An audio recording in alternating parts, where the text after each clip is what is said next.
Hello bachcho, let's see this question. This question says Okazaki fragment during DNA replication A polymerized 3' end to 5' end direction and from replication fork. B prove semi-conservation nature of DNA replication. C polymerized 5' end to 3' end direction and explain 3' end to 5' end DNA replication. D cause transcription. So यहाँ पूछा गया है कि Okazaki fragment DNA replication के time पे क्या काम करता है. So key concept for this question is Okazaki fragment. Okazaki fragment newly synthesised DNA fragment होता है जो लैगिंग में आता है.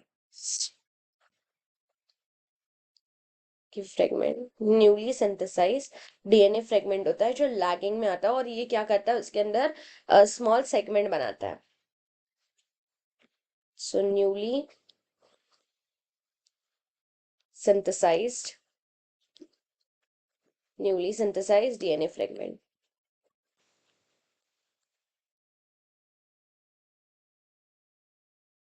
फ्रेगमेंट होते हैं ये क्या करते हैं डिसकंटिन्यू करते हैं. Fragment in lagging strand.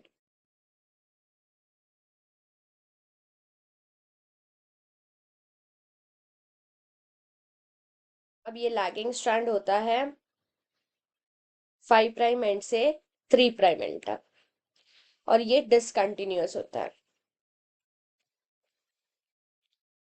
ये तो जो ओकाजाकी पॉलीमराइज करते हैं 5' एंड से 3' एंड. सो ये वाली स्टेटमेंट सही है. अभी एक्सप्लेन कैसे करते हैं तो 3' एंड से 5' एंड तक जो होते हैं वो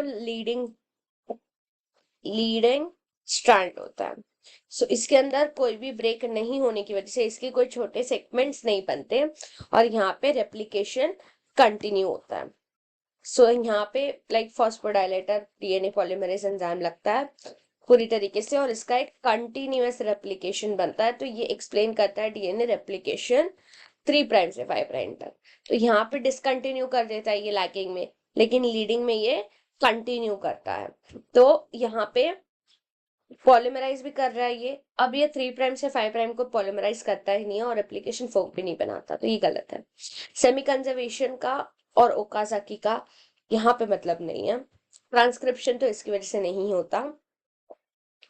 सो our final answer is option C. Polymerize in 5' end to 3' end direction and explain 3' end to 5' end DNA replication. So our final answer is option C. Hope you understand it well. Best of luck.